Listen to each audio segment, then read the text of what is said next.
we need to talk about Caitlin Clark. Yep. So Caitlin Clark of Iowa, but now playing for Indiana in the WNBA, gets honored in time as the athlete of the year. I don't know. I guess they need a lot of covers or something. I mean, whatever. They just want people who are going to sell their shitty magazine. So she gets selected as athlete of the year. And what does Caitlin Clark do? Like this woman who's a superstar. She's the Michael Jordan of the WNBA. And she's become a phenom in part because the players of the WNBA can't fucking stand her. Why? Mm-hmm. Because she's white. It's abject, absolute racism. It's total racism. So she gets this honor. And all she has to do is continue staying above it. Thank you. I'm grateful. Love being in the WNBA, and I love my colleagues who I play with, my teammates. That's it. Instead, she decides to go racial. And what she says is she feels the need to acknowledge her white privilege. Basically, she's sorry she's white. She feels really bad about it, though, so you should give her a pass. And then she makes a point of saying the ones we really need to be celebrating are the black women on whose backs this league was built. Which I have to tell you is so condescending. It's true that most of these black women have been bullying her and want her to understand it's their league. Hello, you don't own the league. Blacks don't own the league, just like whites don't own tennis or golf. Nobody owns the league. This is America. Anybody can play if they're good enough. But they want her on the knee. You'll bend the knee and you'll apologize for being white, and you will suck up to the black women who built this league before you, or you will be beaten. You will be assaulted and you will be bullied with no friends. So she does it. She finally did it. She bent the knee, self-flagellated over white privilege, and look at the black women in this league. And I have to tell you, if I were a black woman in that league, I think I'd say, screw you. Because don't treat me like I am the ugly stepsister and you are Cinderella, and no prince is going to look at me unless Cinderella says, oh, give her a little time. Oh, put her in the spotlight for a moment. I would be offended, genuinely offended by her. Like, look over there. Look at them. They're not white. They did a lot too. And here's the other thing. It's totally insincere. And here's how you know it's totally insincere. Because if Caitlin Clark really felt uncomfortable in the spotlight as the newbie who's white, because white people didn't build the league, she wouldn't have said yes to being Time Magazine's athlete of the year. So either walk the walk or don't. But what you're doing here is trying to have it both ways. You're too cute by half, and you've managed to piss off your fan base. Go ahead and look at my Twitter feed and the comments under my tweet on this. She's lost thousands of fans, maybe more, as a result of this. And you will never appease the race bullies in the WNBA, ever. Because you're too popular, you're too talented, and too white. That's it. Yeah, your announcement for Athlete of the Year, like tremendous, incredible positive feedback. That's what we've seen across the board. There's always going to be some negativity. And I feel like you have had to answer more questions than anybody about the intersectionality of race and gender and sexuality in sport, because of just who you are and you represent the growth of this thing. And even earlier today, Megyn Kelly, she was saying that you were apologizing for your white privilege and the fact that you wanted to uplift black female athletes and make sure that they were getting the shine, kind of like your pioneers were getting the shine that they deserved.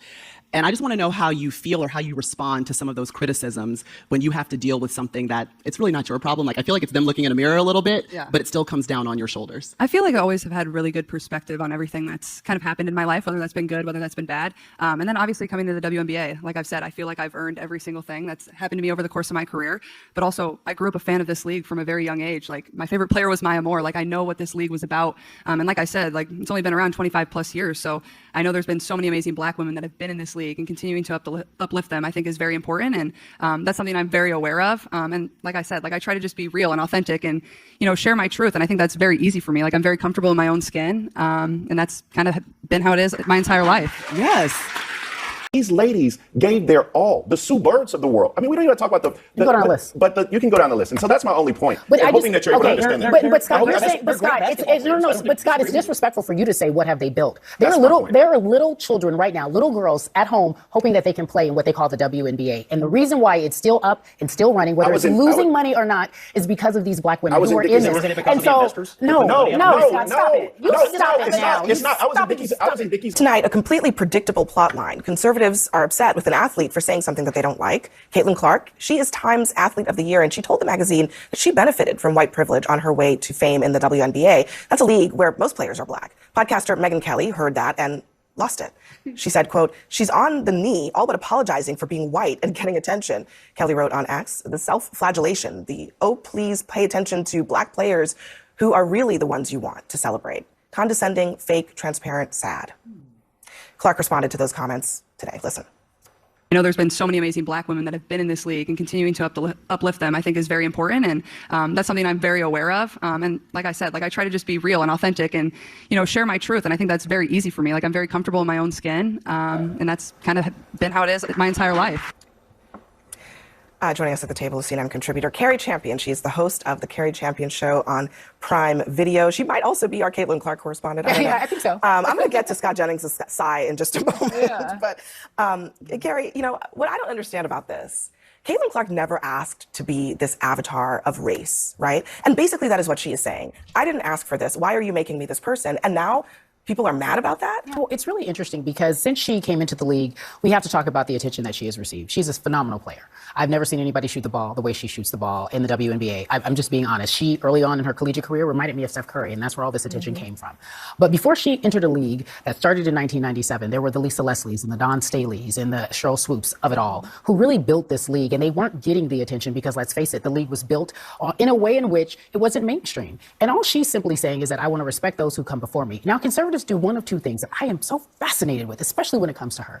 Either they whine or they bully. So now it's time to do both. They're bullying her when she decides to just like a post about Taylor Swift post about Taylor Swift endorsing Kamala Harris. They endorsing unfollow voting, like saying go vote, and then they unfollow her in droves. And then she says, you know what? I am so grateful for all this money I make. I'm making more money than most of these women will ever see in their lifetime because I am a great player, but I'm also someone that they are using as their message person, that they are using me as a conduit to get their message out. And she says, no, I don't want any of that. I'm grateful, and hopefully I can shine some attention on Bakari because no one's paying attention to Bakari. And so I'm going to give Bakari some attention because you know what? Thank you for keeping this league alive, Bakari. Everything that you've done has really got to the point where I can be here and benefit in this moment.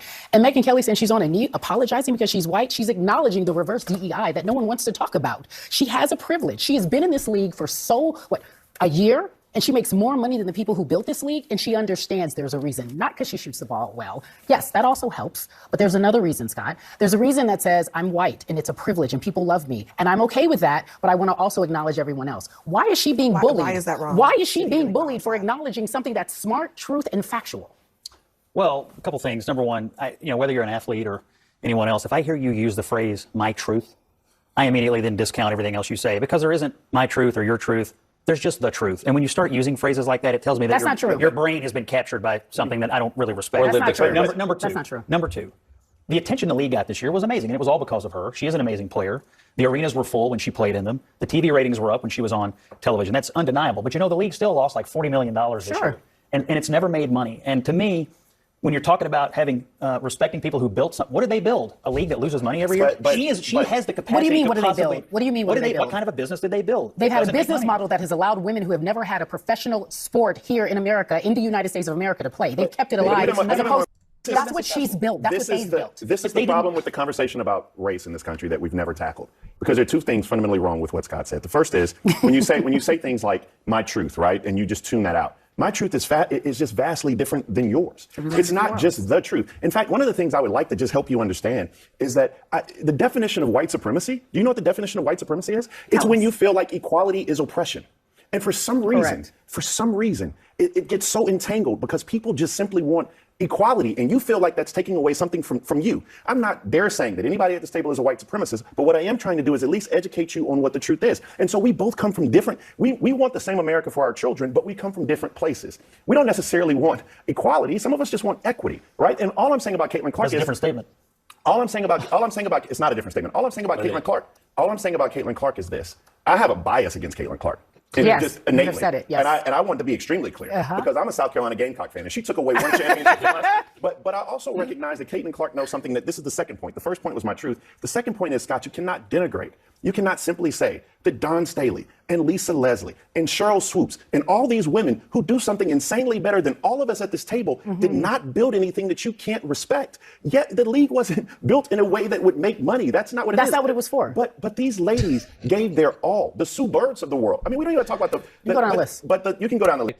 Only point. But And I hoping just, that you're able to okay, understand that. but Scott, No, you're that's- saying, but they're great Scott, basketball players. but Scott, it's disrespectful for you to say what have they built. There That's are my little, point. there are little children right now, little girls at home hoping that they can play in what they call the WNBA. And the reason why it's still up and still running, whether it's losing money or not, is because of these black women who are in this. And so, no, Scott, stop it. You stop it now. It's not. I was in Dickies Arena. Who pays for it? I was in Dickies Stop it. Arena. Let me just tell you. I was in Dickies Arena. I was in Dickies Arena on Sunday because I travel, follow my Gamecocks basketball. Something fascinating happened. Dickies Arena, TCU, right? Haley Van Lith. They averaged 2,000-3,000 people a game. Yeah. The Gamecocks came to town with Don Staley. You had 9,000 people in Dickies Arena. You know who benefits from that? The concession workers, the city, etc. After the game, hundreds of people around there just to shake Don Staley's hand. What you have to understand, and we have to get out of this, is there's a level of empathy that we have to have and understanding that we have to have, and we have to just stop being so abrasive, caught in these social media moments when we're talking about issues of race. This is exactly what I was. Well, y'all, Time Magazine named Caitlin Clark the Athlete of the Year,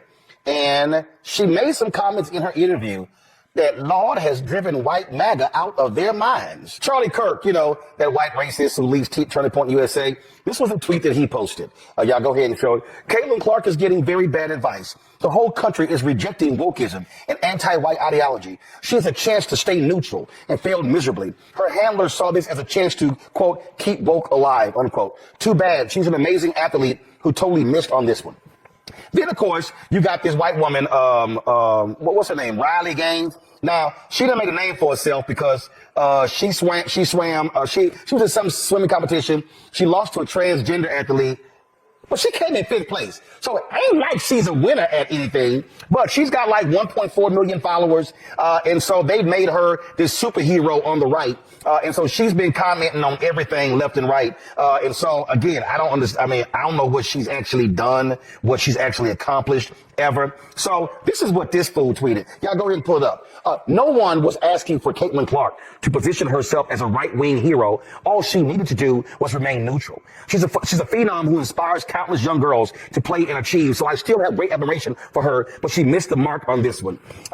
Columnist, author, podcast host Jamel Hill joins me right now. And Lord Jamel, these white folks are beside themselves. Let's just call it. They desperately wanted Caitlin Clark to be the great white. It has taken the WNBA almost 28 years to get to the point where we are now. And this year, something clicked with the WNBA, and it's because of the draft of the players that came in. It's just not Caitlin Clark. It's Reese. We have so much talent out there that has been unrecognized. And I don't think we can just pin it on one player. There has been, this phrase has been couched, hasn't it? The Caitlin Clark effect. Why do you think that has been the case? Well, I want to be very diplomatic about this. It's just the structure of the way media plays out race. I'm going to be very honest. I feel really bad because I've seen so many players of color that are equally as talented, and they never got the recognition that they should have. And I think right now, it is time for that to happen. So last night, we read Time Magazine, where Caitlin Clark was named Athlete of the Year. Why couldn't they have put the whole WNBA on that cover and said, the WNBA is the league of the year because of all the talent that we have? Because when you just keep singling out one player, it creates hard feelings. And so now you're starting to hear stories of racism within the WNBA, and I don't want to hear that. We have got to operate and become stronger as a league and respect everybody that's playing and their talents. You mentioned Time Magazine, Yes. and Caitlin Clark has made a point of using that moment to say we need to celebrate the black players in the WNBA and what they have done, and credits them for being so much the foundation of the success of the league. How important is that? If it shouldn't have to be the case. Yeah, she shouldn't have had to say that, but I applaud her for saying it. We cannot continue to operate because this division of racism is going to tear us apart. Was criticised, wasn't she, for not being firmer in her condemnation of the racist abuse online suffered by the players. What was your reaction to how she dealt with that? Well, I didn't want to think about it too much, but I think the players were right. She admitted that she made a mistake in the way she phrased it, and I just think she could have been a little bit more diplomatic and understanding of what the landscape of what's happening out there. Because the WNBA is at an inflection point where we're starting to really go up. And I don't want us to lose that momentum. What's happening now is perfect. But as I've also told many of our players, I said, this is just the canary in the coal mine. We have got to be careful because we're now entering into a new political climate. We do not want to draw attention to ourselves in a negative way, to have anybody use it as ammunition against us as athletes. How do you do that? What are your players saying to you about what they want to see happen? We all need to sit down, and I think our leadership with our commissioner, she needs to sit down and even bring a psychologist in, I don't know, but talk to the players and how we resolve the issues that we're going through. Because not only what's going through with the WNBA is happening in society as well. Wow. We're seeing it more and more. From the Karens that you see on social media, this has got to stop. We need to have a healthier America, and more than anything, I want to have a very healthy league.